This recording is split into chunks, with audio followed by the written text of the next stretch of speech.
Hello everyone, my name is Braden, this is Airless Quill 9, and in today's video we are going to talk about the Shadow Sorcery Sorcerer that appears in the horror subclasses Unearthed Arcana that came out a couple weeks ago.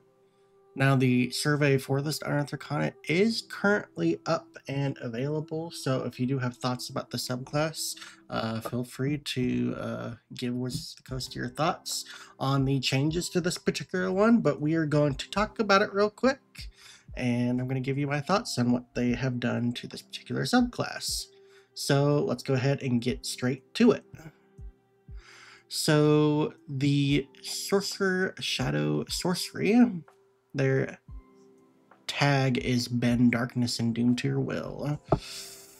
It says here that your innate magic comes from the Shadowfell itself. You might trace your lineage to an entity from that place, or perhaps you were exposed to the Shadowfell's sinister energy and were transformed by it. Your shadowy magic allows you to command darkness, undeath, and woe with ease. Now, there are a few features that come at 3rd level, which is the new level for sorcerers to get their subclass. So let's go ahead and start with the first one. This is going to be level 3, Eyes of the Dark. You have dark vision with a range of 120 feet and blind sight with a range of 10 feet. In addition, if a spell you cast creates an area of darkness, you can see normally through that spell's darkness. So this feature is really good. Not only is 120 feet of dark vision very nice, but 10 feet of blind sight as well is really, really good. Even though the range on it isn't crazy powerful, just having blind sight as at 3rd level is crazy to think of. So this is a pretty good feature on its own.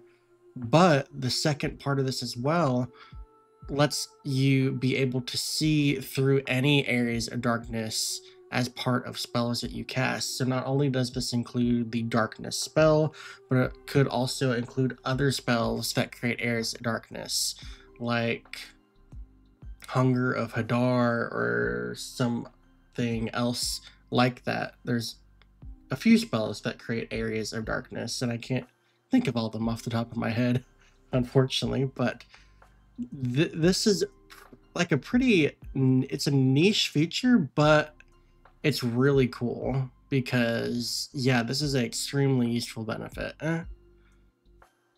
So yeah, this is the first feature that you get at 3rd level, so this is quite nice. So let's go on to the next feature. At level 3, this is a Shadow Spells. So these are spells that we will have always prepared at the levels listed. And so here are the spells that we get at level 3. We would get Bane, Darkness, Inflict Wounds, Pass Without Trace. At level 5, we get Hunger of Hadar, Summon Undead. At 7th level, we get Greater Invisibility and Phantasmal Killer. And at level 9, we get Contagion and Creation.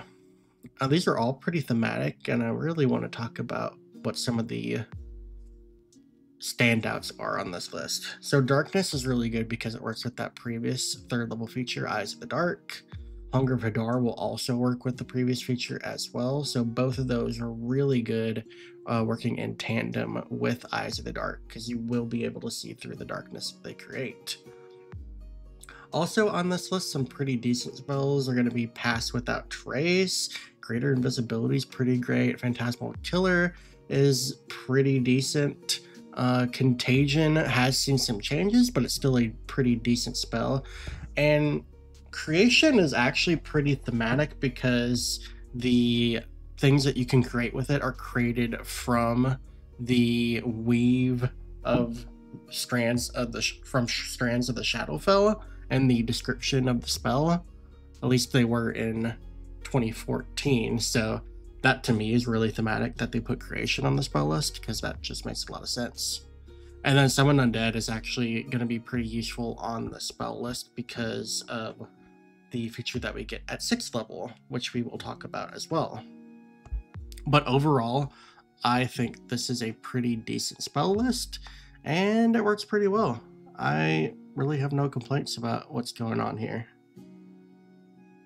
So at level 6, we get this feature called Spirits of Ill Omen. So now we can see here, when we cast Summon Undead, we can do so without a material component, which is really great because Summon Undead has a 300 gold piece material component that you have to have in order to cast a spell. So being able to cast it without a material component is very good. We can also cast the spell once without a spell slot, and we regain the ability to cast it in this way when we finish a long rest. When we start casting the spell as well, we can modify it so that it doesn't require concentration. If we do so, the spell's duration becomes 1 minute for that casting, and the spell ends early if we cast it again. So yeah, this is pretty great. Free casting and summoning undead. We don't have to worry about the material component for it. And if we want to cast it without it being a concentration spell, we can do so. It just reduces the duration to 1 minute, and we can't cast that spell again. That's fine at the end there. That just makes sure that you don't have multiple castings of it out at the same time, which is a nice drawback that they added in there, because yeah, being able to have multiple undead servants out would be quite crazy. So that it is good they added that stipulation in there. But overall, this is a very decent feature, and it's going to work out because we do always have Summon Undead prepared, so we should be able to use this at least every battle if we wanted to. So I do like this feature. I think it is a upgrade to the old version, the Hound of Ill Omen, and the only thing that you're really not getting with this is the benefit of the target of this creature that you summon having disadvantage on spells that you cast. But we do get other nice features from Summon Undead because they do have some pretty good benefits, or the spell itself does. So yeah, Summon Undead is going to be pretty great, and it's really thematic for the subclass.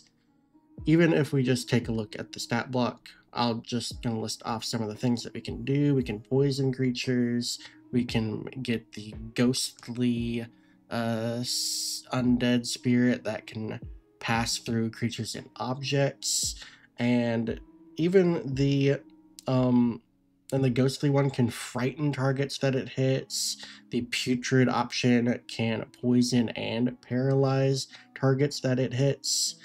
And there's also the skeletal option, which is a ranged option if that is something that you want to do. So I think this is a pretty decent spell, and it's really nice that they utilize this feature for it. And I mean, it's a great spell to cast. Summon Undead is one of the better summon spells in the game right now, so yeah, this is a pretty great option available to you.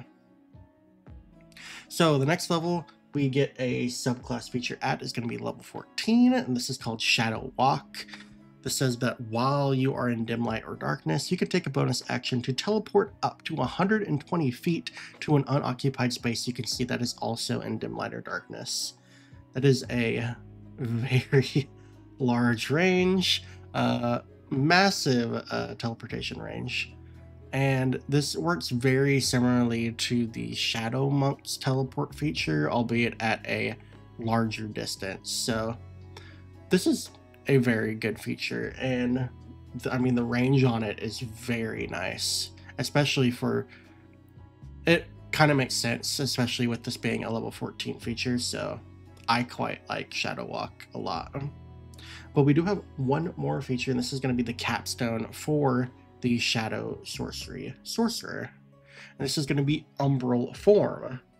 This says that as a bonus action, you can adopt a shadowy form, gaining the benefits below for 1 minute until you have the incapacitated condition, or until you end the form, which requires no action.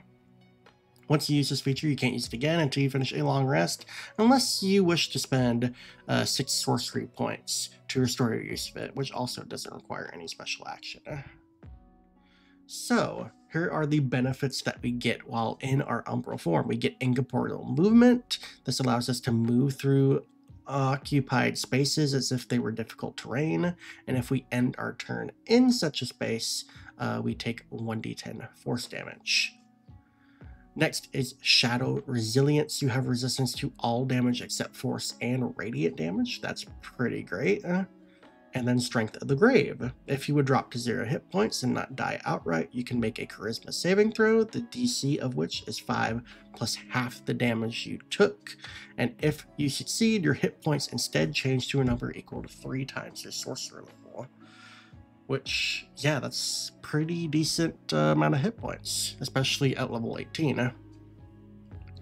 So, yeah, this is pretty decent feature. I mean, it is a level 18 feature, so you would expect it to be pretty good. Now, it is important to note here that incorporeal movement, they have changed to where you can no longer move into objects or things of that nature and end your turn in them. It seems like you can just move through occupied spaces. Or rather, what you can no longer do is move directly down into the ground and end your turn inside of it, take the damage, and be completely hidden from enemy attacks. So that's no longer something that you can do with this feature, which is perfectly fine because that was broken. But yeah, this is still a pretty decent feature, and overall I really like what they did with it.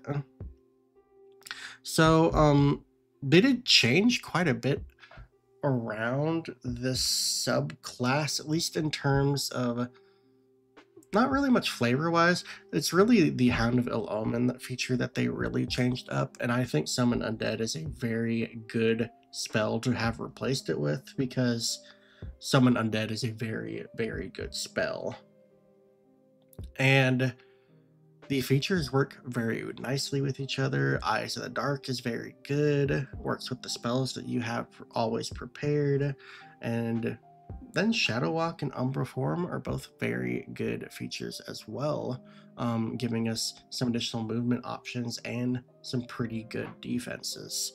So overall, I think the Shadow Sorcery Sorcerer is looking pretty decent. But of course, if you disagree, go ahead and fill out the survey and let Wizards of the Coast know that you don't like what they did, and tell them what they need to do to fix it.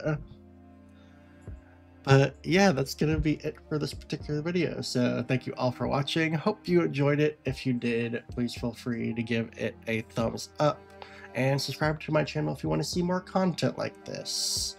Until the next video, thank you all for watching, and I will catch you on the next one. See you later.